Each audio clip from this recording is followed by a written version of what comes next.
Hi, we're back with another episode of the Bitcoin Brew. I'm Becca, joined by my co-host Amy. Go ahead, like and subscribe to our YouTube channel. We would really appreciate it.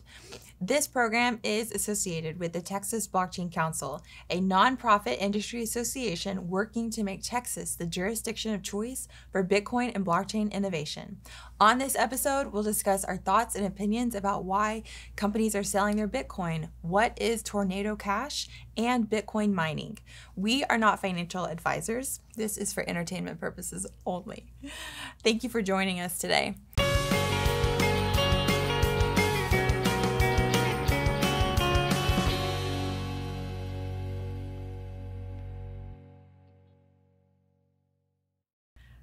At the end of last week, we were seeing several high-profile businesses selling their Bitcoin, and that got me wondering, why sell now? Aren't we supposed to buy low and sell high? So I did some digging, and I found something called impairment charges. To define impairment charges, they are the difference between the fair value and the carrying value of an asset. And a company's financial statement and the revenue reporting for tax purposes don't always align. Impairment is intended to measure and account for the reduction of an asset's value. Now, typically, Becca, that includes things like property, machinery that's maybe outdated, but now we're seeing it applying to Bitcoin.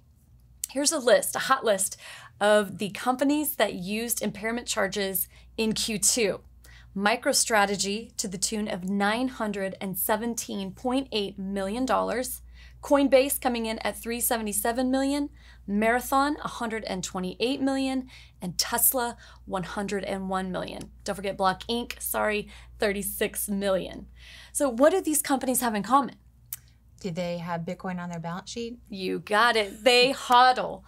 So they keep the Bitcoin on their balance sheet, and they see that the correlation of how much they hold and the impairment charge is that they documented. So obviously MicroStrategy having the most Bitcoin on their balance sheet, they're going to take the largest impairment charge. So here's the catch. You can only report this if you sell some of your Bitcoin. An impairment loss doesn't ultimately reduce the profit of your business report, but it does have, let me restate that. An impairment loss ultimately reduces the profit of your business reports for the period, but it has no immediate impact on the company's cash balance. So, interestingly enough, when MicroStrategy released their impairment charge, this was right around the time we saw Saylor move over to Chair. Okay. They've actually, I think, had to report impairment charges over the last 4 quarters, and this one obviously being the biggest so far. That's very interesting. I've never heard of impairment charges before today. And it kind of makes more sense as to why maybe he's switching straight to Bitcoin. Because we knew there was a reason. Yes. And he does continue to buy more. Mm-hmm. And so do a lot of those companies that we listed on the graphic. But, I don't know. It's interesting to see sort of why they're doing this. And there's got to be a long-term reason. Oh, of course, yeah. We'll see what it does seem like there's always a loophole when it comes to money, right? 100%. Reporting taxes. All right, so moving on to that same point is Tornado Cash. This is a new topic for me as well. I'd never heard of it before recently when it was all over the news. Tornado Cash is a cryptocurrency mixer that was blacklisted by the Treasury Department's Office of Foreign Asset Control due to its role in helping North Koreans and others evade sanctions. This is a hot topic. Tornado Cash was added to the SDN, which stands for Specially Designated Nationals. This is a list that Americans are not allowed to work with without risking criminal or civil liability.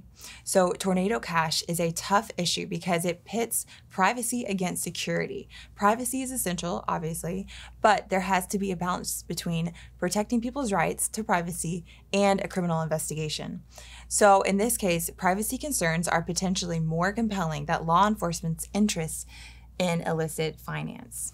Just this morning, the suspected Tornado Cash developer was arrested in the Netherlands. Oh, gee. So this is a developing story. Yes, indeed. And, there is room.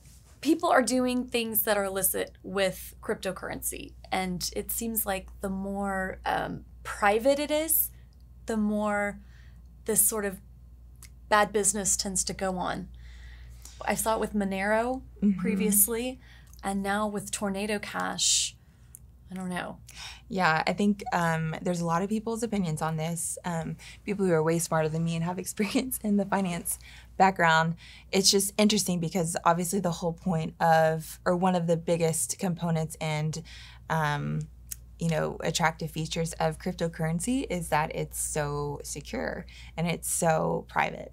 So it's interesting that the government's kind of jumping in on this. I think that they probably see some activity that's concerning. So it's just developing. I mean, we're right in the beginning of all of the regulatory aspects of this. Yes, and the blockchain allows transactions to be tracked, and there are groups, organizations like Elliptic that follow different transactions, and if the coin is if it's pulled off and returned to fiat, it can get confiscated at that point if they know it's been wrapped up in, trafficking or, any of the laundry list of money laundering.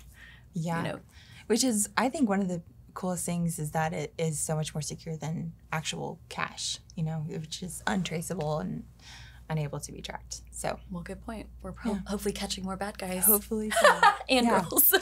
Oh, yeah. My story, I want to talk about Riot. Becca, you and I were talking at the beginning of the summer about miners shutting down to protect the grid, and we were wondering, are they doing this out of the goodness of their own heart? What is their incentive? Well, now we get to see in the story there was a great reward for pushing power back to ERCOT in our case study of Riot Blockchain, one of Texas's largest miners. In July, Riot mined 318 Bitcoin, which calculated by today's price, which technically is higher than what it was back in July, which came out to be 7.6 million. However, Riot capitalized on its power purchasing agreement with ERCOT and actually earned $9.5 million in power credits by giving back 11,717 megawatts of hours back to ERCOT. That's enough to power 13,121 average homes for a month, Jason Less said. That's their CEO.